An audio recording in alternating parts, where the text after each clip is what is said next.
بسم اللہ الرحمن الرحیم الصلاۃ والسلام علیک یا رحمت للعالمین۔ آج انشاءاللہ الرحمن ہم درس مقدمہ مشکات میں 7ویں فصل پڑھنے کی سعادت حاصل کریں گے۔ مصنف رحمۃ اللہ تعالی علیہ فرماتے ہیں فصل فی الضعیف و مراتب الصحیح والحسن۔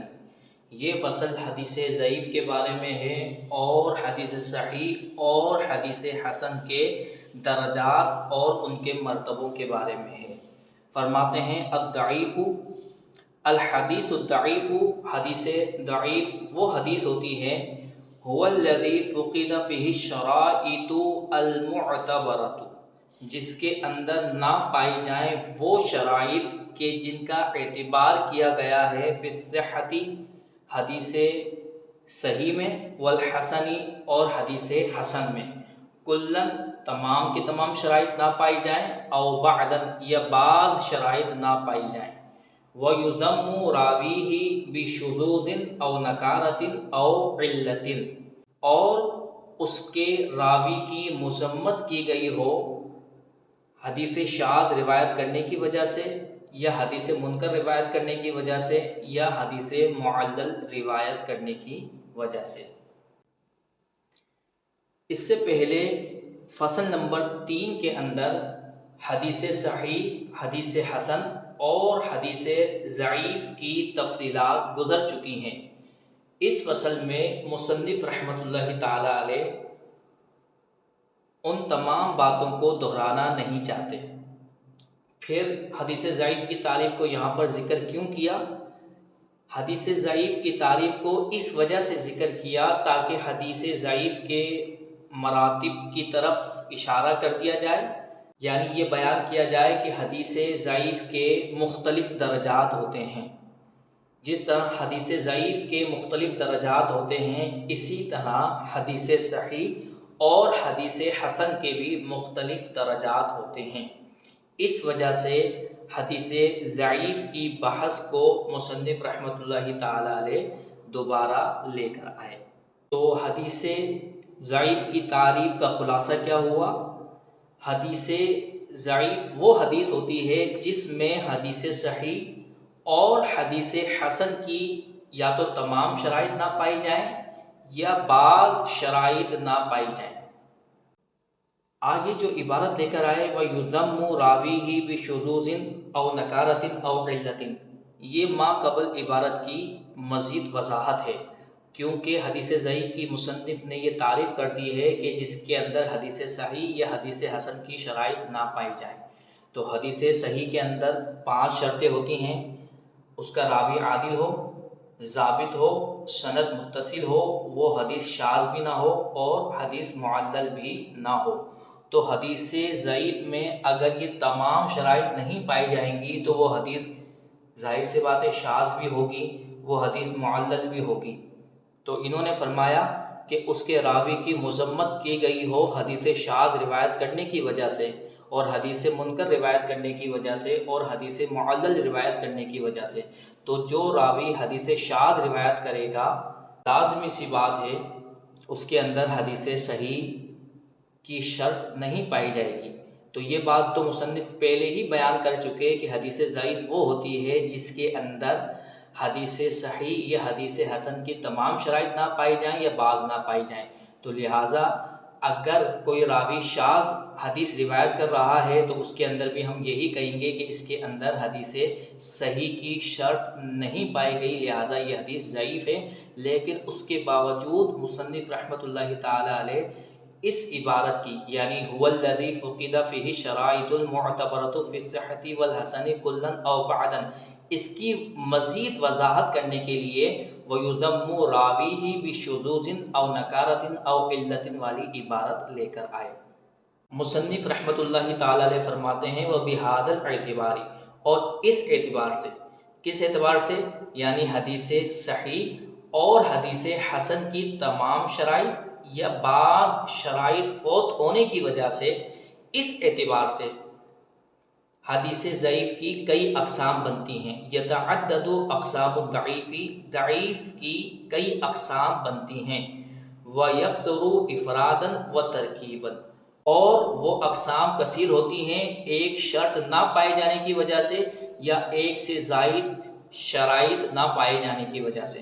یہاں سے مصنف رحمۃ اللہ تعالیٰ علیہ یہ بیان کرنا چاہتے ہیں کہ جو ہم نے حدیث ضعیف کی تعریف کی کہ حدیث ضعیف وہ حدیث ہوتی ہے جس میں حدیث صحیح اور حدیث حسن کی تمام شرائط نہ پائی جائیں یا بعض شرائط نہ پائی جائیں، تو اس اعتبار سے حدیث ضعیف کی کئی اقسام بنے گی، اور اگر ایک شرط نہیں پائی جائے گی تو یہ ایک قسم ہو جائے گی۔ بعض حدیث ضعیف ایسی ہوں گی جس کے اندر حدیث صحیح اور حدیث حسن کی دو شرطیں نہیں پائی جائیں گی۔ بعض حدیث ضعیف ایسی ہوں گی کہ جس کے اندر تین شرائط نہیں پائی جائیں گی۔ تو اسی معنی کو مصنف رحمۃ اللہ تعالیٰ علیہ نے اس عبارت سے ادا فرمایا ہے، وَيَكْثُرُ اِفْرَادًا وَتَرْكِيبًا، یعنی حدیث ضعیف کی اقسام کثیر ہوتی ہیں حدیث صحیح اور حدیث حسن کی ایک شرط نہ پائے جانے کی وجہ سے، و ترکیباً یا ایک سے زائد شرائط نہ پائے جانے کی وجہ سے۔ بعض ائمہ نے حدیث ضعیف کی 49 اقسام بیان فرمائی ہیں اور بعض محدثین نے اس سے بھی زیادہ اقسام بیان کی ہیں۔ 81 اقسام بھی حدیث ضعیف کی بیان کی گئی ہیں، جن میں سے بعض کے خاص نام ہیں، جیسے حدیث معلق، حدیث معدل، حدیث مدلس وغیرہ۔ اور بعض حدیث ضعیف کی اقسام کے لیے کوئی خاص نام نہیں ہے بلکہ عمومی نام ہے، یعنی حدیث ضعیف کی بہت ساری اقسام کو کوئی خاص نام نہیں دیا جاتا بلکہ عمومی نام ان اقسام کو دیا جاتا ہے، یعنی ان تمام اقسام پر ضعیف کا اطلاق کیا جاتا ہے، ان تمام اقسام کو ضعیف کے ساتھ موسوم کیا جاتا ہے۔ جس طرح بعض حدیثوں کے لیے ایک خاص نام ہے، جیسے حدیث معلق، حدیث منقطع، حدیث مدلس وغیرہ، اس طرح سے ان دیگر اقسام کے لیے کوئی خاص نام نہیں۔ آگے مصنف رحمۃ اللہ تعالیٰ علیہ حدیث صحیح اور حدیث حسن کے درجات کے درمیان تفاوت بیان کرنا چاہتے ہیں، یعنی حدیث صحیح کے مختلف درجات ہوتے ہیں اور بعض درجات اعلیٰ ہوں گے دیگر بعض درجات سے، یہی معاملہ حدیث حسن کا بھی ہوگا۔ فرماتے ہیں وَمَرَاتِبُ الصَّحِيحِ وَالْحَسَنِ لِذَاتِهِمَا وَلِغَيْرِهِمَا، اور حدیث صحیح لذاتہ اور حدیث حسن لذاتہ، اور اسی طرح حدیث صحیح لغیرہ اور حدیث حسن لغیرہ، ان چاروں اقسام کے مراتب ہیں۔ ایداً اسی طرح، یعنی جس طرح حدیث ضعیف کے مختلف درجات ہیں، بعض کے اندر ضعف زیادہ پایا جاتا ہے، جس حدیث میں حدیث صحیح اور حدیث حسن کی جتنی شرائط کم ہوں گی اس کے اندر ضعف بھی اتنا ہی ہوگا، اور جس حدیث ضعیف کے اندر حدیث حسن اور حدیث صحیح کی کم شرائط مفقود ہوں گی تو اس کے اندر ضعف بھی کم ہوگا۔ تو ایک حدیث ضعیف وہ ہوگی جس میں ضعف زیادہ ہوگا، ایک حدیث ضعیف وہ ہوگی جس میں ضعف درمیانی ہوگا، ایک حدیث ضعیف وہ ہوگی جس میں ضعف کم ہوگا۔ تو یہ حدیث ضعیف کے مختلف درجات ہیں۔ جس طرح حدیث ضعیف کے مختلف درجات ہیں، اسی طرح حدیث صحیح لذاتہ، حدیث حسن لذاتہ، حدیث صحیح لغیرہ اور حدیث حسن لغیرہ کے بھی مختلف درجات ہیں۔ مصنف اس عبارت سے اسی بات کو بیان کرنا چاہتے ہیں۔ فرماتے ہیں وَمَرَاتِبُ الصَّحِيحِ وَالْحَسَنِ لِذَاتِهِمَا وَلِغَيْرِهِمَا أَيْضًا مُتَفَاوِتَةٌ،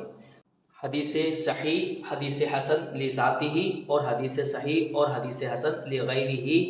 کے بھی درجات مختلف ہوتے ہیں۔ بِتَفَاوُتِ الْمَرَاتِبِ وَالدَّرَجَاتِ، ان درجات اور ان مراتب کے مختلف ہونے کی وجہ سے کہ جو درجات فی کمال الصفاتی، صفات کے کامل ہونے میں ہوتے ہیں، وہ صفات المعتبرتی کہ جن کا اعتبار کیا گیا ہے،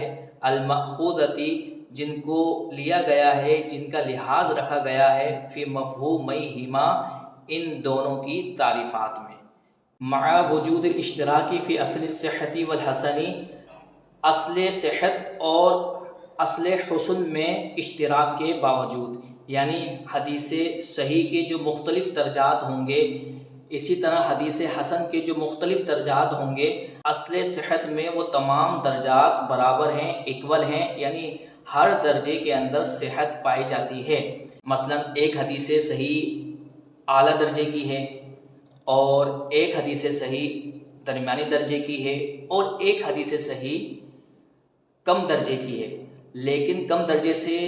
یہ مراد نہیں کہ اس کے اندر صحت کے اندر کوئی کمی ہے، صحت کے اندر تینوں شریک ہیں،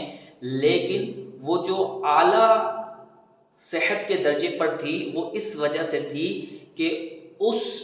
حدیث کے جو راوی ہیں ان راویوں میں جو صفت پائی جاتی ہے وہ اعلیٰ درجے کی تھی، یعنی حدیث صحیح اور حدیث حسن کی جو شرائط تھی وہ شرائط ان راویوں میں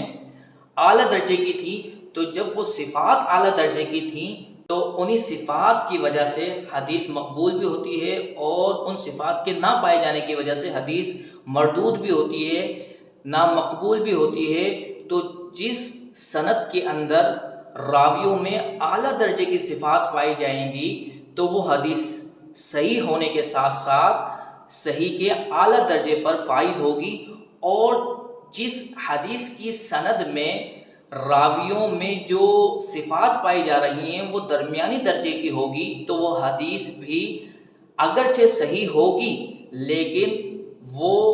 اعلیٰ درجے کی صحیح نہیں ہوگی بلکہ درمیانی درجے کی صحیح ہوگی۔ لیکن یہ تینوں مراتب جو ہیں یہ اصل صحت میں شریک ہیں۔ جس طرح پہلے والا درجہ صحیح ہے، پہلے والی حدیث صحیح ہے، اسی طرح دوسری والی حدیث بھی صحیح کہلائے گی اور تیسری والی حدیث بھی صحیح کہلائے گی۔ یہی معاملہ حدیث حسن کا بھی ہے۔ والقوم، اور محدثین نے ضبط کیا ہے، محفوظ کیا ہے مراتب الصحت، صحت کے درجوں کو، وعینوها، اور اس کو معین کیا ہے، وذکروا امثلتها من الاسانید، اور ذکر کیا ہے اس کی مثالیں من الاسانید، مختلف سندوں سے۔ یعنی محدثین نے یہ بات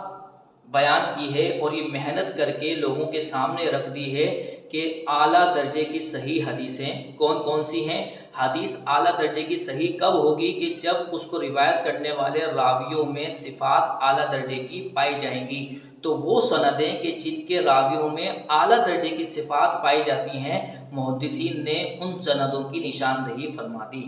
اور محدثین فرماتے ہیں وقالو، اور انہوں نے فرمایا اسم العدالتی والضبط یشمل رجالہا کلہا، کہ جو عدالت اور ضبط کا نام ہے، عدالت اور ضبط کا جو معاملہ ہے، یشمل رجالہا کلہا،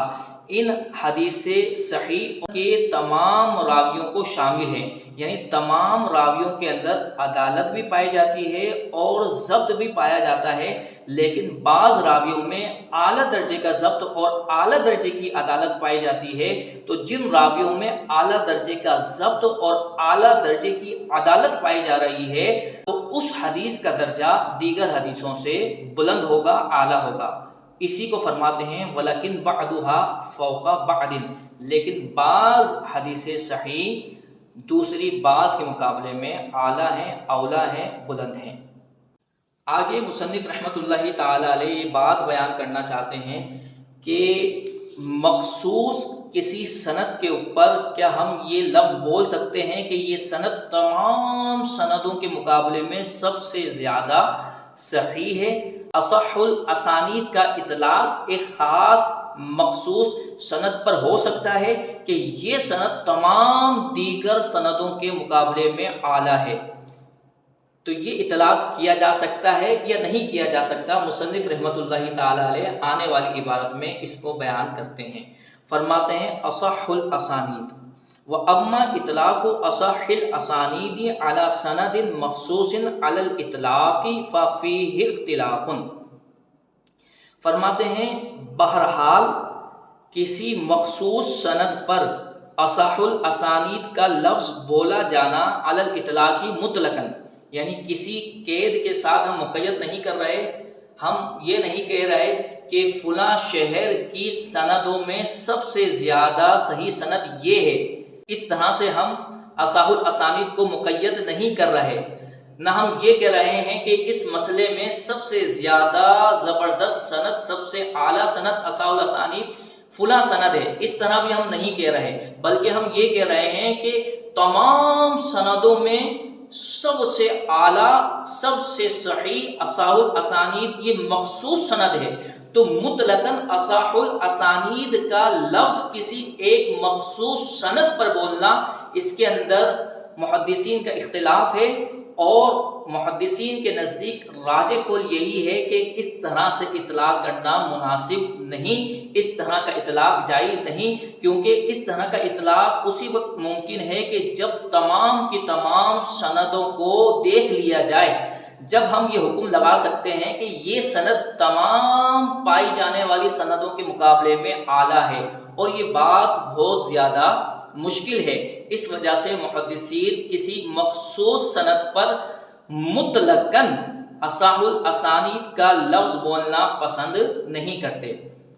تو مصنف فرماتے ہیں ففیہ اختلاف، اس کے اندر اختلاف ہے۔ اختلاف کی وضاحت میں نے آپ کو کر دی کہ محدثین کے نزدیک راجح یہی ہے کہ اصح الاسانید کا اطلاق کسی مخصوص سند پر نہیں کر سکتے، جبکہ دیگر بعض ائمہ نے یہ اطلاق کیا ہے۔ بعض ائمہ نے اس سند کو اصح الاسانید کہا ہے، یعنی جہاں امام زین العابدین رضی اللہ تعالی عنہ اپنے والد حضرت امام حسین رضی اللہ تعالی عنہ سے روایت کریں، اور وہ اپنے والد حضرت علی رضی اللہ تعالی عنہ سے روایت کریں، تو اس سند پر بعض ائمہ نے اصح الاسانید کا اطلاق کیا کہ یہ سند تمام دیگر سندوں کے مقابلے میں سب سے اعلیٰ ہے۔ بعض ائمہ نے اس سند کو اصح الاسانید کہا کہ جہاں امام مالک امام نافع سے اور امام نافع حضرت ابن عمر رضی اللہ تعالیٰ عنہ سے روایت کریں۔ بعض ائمہ نے یہ کہا کہ یہ سند اصح الاسانید ہے جہاں پر امام زہری حضرت سالم سے اور حضرت سالم حضرت ابن عمر سے روایت کریں۔ اس کے علاوہ بھی اصح الاسانید کے حوالے سے مختلف اقوال ہیں، لیکن مصنف رحمۃ اللہ تعالی علیہ نے ان تین قولوں کو اس جگہ پر ذکر فرمایا۔ فرماتے ہیں فقال بعضهم، تو بعض ائمہ نے فرمایا اصح الاسانید تمام سندوں میں سب سے زیادہ صحیح سند کون سی ہے؟ زین العابدین عن ابیہ عن جدہ، جہاں پر حضرت امام زین العابدین اپنے والد سے روایت کریں اور ان کے والد حضرت علی رضی اللہ تعالی عنہ سے روایت کریں، جو کہ حضرت زین العابدین کے دادا ہیں۔ دوسرا قول وکیلا، اور کہا گیا مالک عن نافع عن ابن عمر، کہ یہ اصح الاسانید ہے، اور تیسرا قول الزہری عن سالم عن ابن عمر، یہ تیسرا قول اصح الاسانید کے بارے میں مصنف رحمۃ اللہ تعالی علیہ نے ذکر کیا۔ لیکن آگے مصنف فیصلہ فرما رہے ہیں، فرماتے ہیں والحق، حق یہ ہے کہ ان الحکم علی اسناد مخصوص بالاصحیۃ علی الاطلاق غیر جائز، حق بات یہ ہے کہ کسی مخصوص سند پر سب سے زیادہ صحیح ہونے کا حکم لگانا مطلقاً غیر جائز، یہ جائز نہیں، الا مگر یہ کہ انا فی الصحۃ مراتب علیا، ہاں یہ بات جائز ہے کہ صحت کے مختلف مراتب ہیں،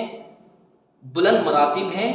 وعیدۃ من الاسانید یدخل فیہا، اور بہت ساری سندیں اس اعلیٰ درجے میں داخل ہیں۔ مثلا حدیث